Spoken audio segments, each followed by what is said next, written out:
ଦୋଳ ପର୍ବ ହେଉଛି ଆମ ଗାଁର ସବୁଠାରୁ ବଡ଼ ପର୍ବ। ତ ତା ପୂର୍ବ ଦିନ ରାତିରେ ଥାଏ ଅଗିତଳା କାର୍ଯ୍ୟକ୍ରମ। ସେହିଦିନ ଦୋଳ ଠାକୁର ଗାଁ ପୁରା ଭ୍ରମଣ କରନ୍ତି।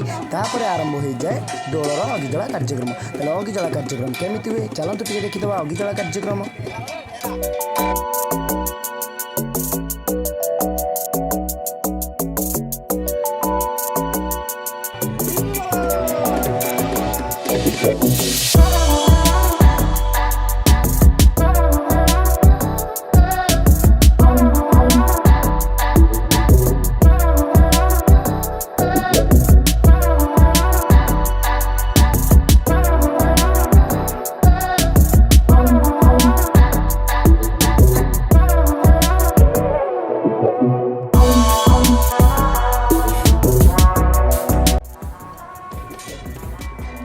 ଅଗିତଳା କାର୍ଯ୍ୟକ୍ରମରେ ଠାକୁରଙ୍କୁ ଅଗ୍ନି ଚାରିପଟେ ପରିକ୍ରମା କରାଇବା ପରେ ଠାକୁରଙ୍କୁ ମଣ୍ଡପ ଉପରେ ରଖାଯାଏ। ତାପରେ ଆରମ୍ଭ ହୁଏ ଅଗିତଳାର କାର୍ଯ୍ୟକ୍ରମର ମେନ୍ ଦୃଶ୍ୟ।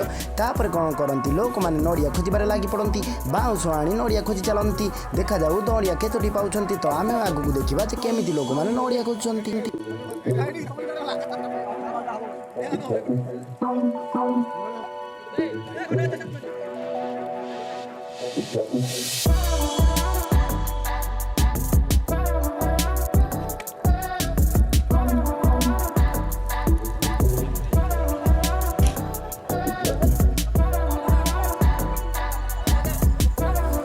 ପିଲାମାନେ ଲାଗି ପଡ଼ିଲେଣି ନଡ଼ିଆ ଖୋଜିବାକୁ।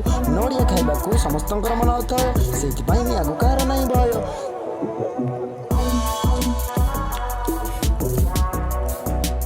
ତା ପରଦିନ ଆସିଗଲା ଦୋଳ ପୂର୍ଣ୍ଣିମାର ଦିନ। ଆନନ୍ଦ ଉଲ୍ଲାସିତ ସଭିଙ୍କର ମନ। ସମସ୍ତେ ଆସିଛନ୍ତି ମନ୍ଦିରକୁ କରିବାକୁ ପୂଜା। ଦୋଳ ପଡ଼ିଆରେ ରହି ସମସ୍ତେ ନେଉଛନ୍ତି ମଜା।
ଆମେ ଦେଖିଦେବା ଦୋଳ ପଡ଼ିଆରେ ଦୋକାନ। ହେଲେ ଏବେ ନୁହଁ, ଏବେ ଆସିବା ଆମର ମାଙ୍କ ମନ୍ଦିରକୁ।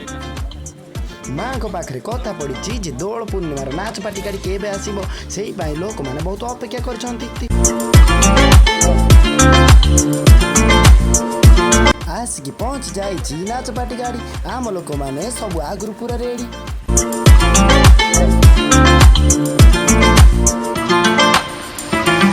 ଏପଟେ ଚାଲିଛି ଠାକୁରଙ୍କର ଦୋଳ ସଜା କାର୍ଯ୍ୟକ୍ରମ। ଠାକୁର ଆମର ଦେଖାଯାଉଛନ୍ତି ଫୁଲରେ ବହୁତ ସୁନ୍ଦର। ରାତିକୁ ହବ ଦୋଳ ପାଇଁ ପ୍ରସେସନ।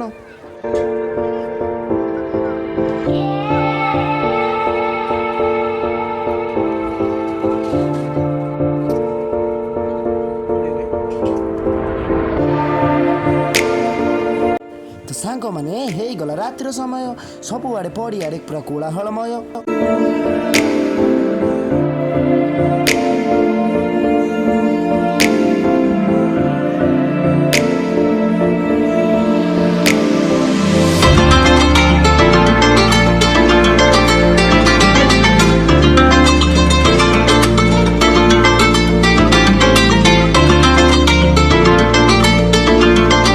ପ୍ରସେସନ ପାଇଁ ସମସ୍ତେ ପୁରା ରେଡ଼ି। ତେବେ ଆଗକୁ ବଢ଼ିବ ଏବେ ଆମର ଡିଜେ ଗାଡ଼ି।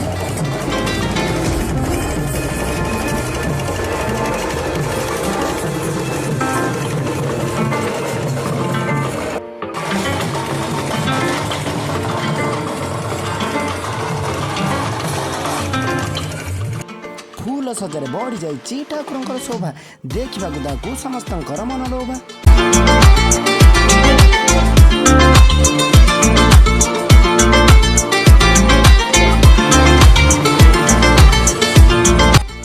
ଚାଲନ୍ତୁ ଦେଖିବା ଆମ ଗ୍ରାମଦେବୀଙ୍କ ମନ୍ଦିର। ଏହି ମନ୍ଦିର ବାଟ ଦେଇ ଆଗକୁ ବଢ଼ିବା ଆମର ଠାକୁରଙ୍କର ପ୍ରସେସନ ପାଇଁ ସବୁଆଡ଼େ ଲୋକ ପୁରା କୋଳାହଳମୟ। ଆଗକୁ ବଢ଼ି ଚାଲିଛି ପ୍ରସେସନ ଗାଡ଼ି।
ତାଙ୍କୁ ଦେଖିବା ପାଇଁ ମନ ସବୁବେଳେ ଆଗଭର।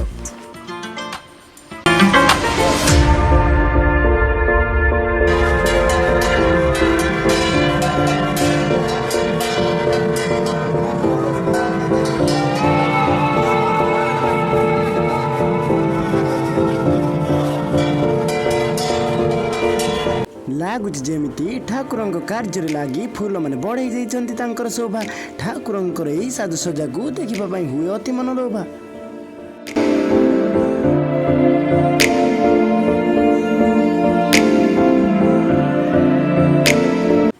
ସବୁ ପିଲାଙ୍କର ସରିଯାଇଛି ପରୀକ୍ଷା, ସମସ୍ତେ ନାଚିବାରୁ ଆଉ ନିଜକୁ କରୁନାହାନ୍ତି ରକ୍ଷା, ନାଚି ଚାଲିଛନ୍ତି ପୁର ଜୋଶରେ।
ସାଙ୍ଗମାନେ ଯାତ୍ରା ଦେଖିବାକୁ ଆସୁଛନ୍ତି ବାହାର ଗାଁର ଲୋକ, ସେଇଥିପାଇଁ ଗହୀର ମଝିରେ ଦେଖାଯାଉଛି ଏତେ ସାରା ଲୋକ। ସାଙ୍ଗମାନେ କିଛି ସମୟ ପରେ ଆରମ୍ଭ ହୋଇଯିବ ଆମର ଯାତ୍ରା। ଲୋକମାନେ ପୁରା ରେଡ଼ି ହୋଇଗଲେଣି, ତଳେ ପାରି ସାରିଲେଣି ବସିବା ପାଇଁ ପୁରା ପାଲ। ଏଥର ଦେଖାଯିବ ପ୍ରଥମ ଦିନର ନାଚ। ଯାତ୍ରା ଦେଖି ପୁରା ରାତି ଅନିଦ୍ରା। ହୋଲି ଦିନ ଭାଙ୍ଗିଲା ଡେରେ ନିଦ, କିଣିକି ଆଣିଲୁ ହୋଲି, ତାପରେ ଆଣି ଲଗେଇଲୁ ଡିଜେ, ତାପରେ ଆସିଲା ଆରମ୍ଭ ହୋଇଗଲା ଆମର ହୋଲି ଖେଳ। ସେଥିରେ ପୁଣି ହେଲ୍ପ ସ୍ପ୍ରେ ହେଲା ମଟରରେ ଜଳ, ତ ଭାରି ମଜା ଲାଗିଲା। ନାଚ ଆରମ୍ଭ ହୋଇଗଲା ଆମ ସମସ୍ତଙ୍କର।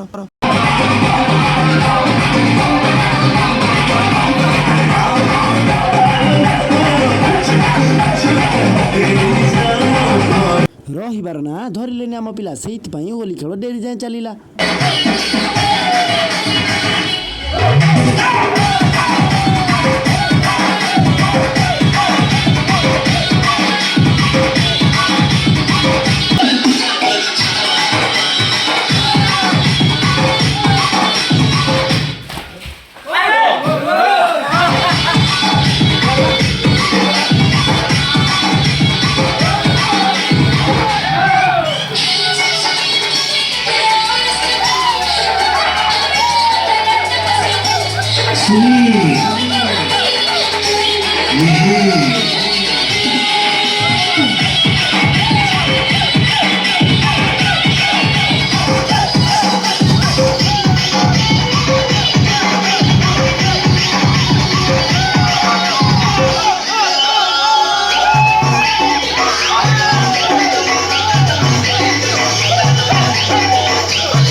ହୋଲି ଦିନ ରାତିରେ ଯାତ୍ରାର ଆରମ୍ଭ ହୋଇଗଲା କାର୍ଯ୍ୟକ୍ରମ।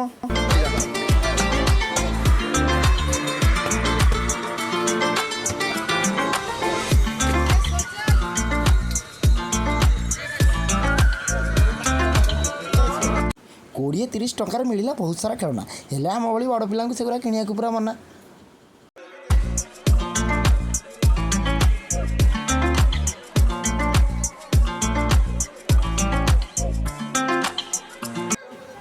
ବୁଲି ବୁଲି ସବୁ ଦେଖିଲୁ ବହୁତ ସାରା ଖେଳନା, ହେଲେ ଆମର ତ କିଛି କିଣିବାର ନାହିଁ। ସବୁ ଦୋକାନରେ ଯାଇ ବିଭିନ୍ନ ପ୍ରକାର ଖେଳନା ଦେଖିଲୁ, ସ୍କାନର କାର୍ଡ଼ର ବି ଫଟୋ ଉଠେଇଦେଲୁ। ହେଲେ ଆମର ଯିବାର ଥିଲା ଫୁଡ୍ ଷ୍ଟଲ୍ ନିକଟକୁ, କାହିଁକି ନା ଆମେ ସେଇଟାକୁ ଗଲେ ଖାଦ୍ୟ ଖାଇବୁ।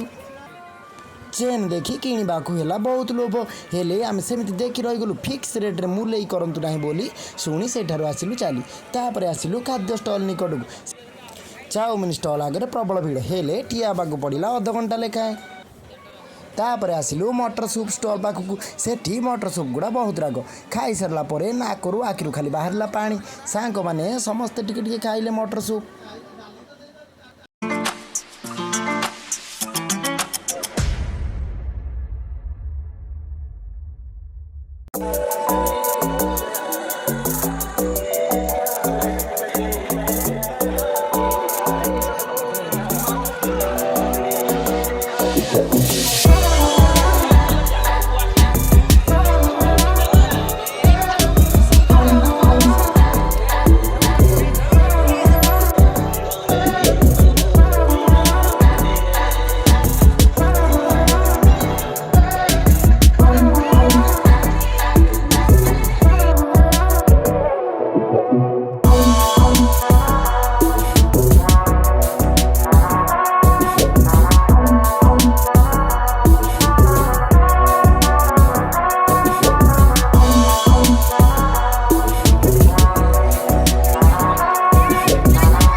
जंप करी मजा नेले आमको मना कला कहला जदि जंप कर नुआटे किणकी दब।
चकू भारी भल पाइले मौसा टोटाल अनेक रहिले स्टेज आड़े। लास्ट दिन नाच बोली लोक संख्या जमार कमिला ना सेमिति भिड़ जमी रहा पड़िया रे।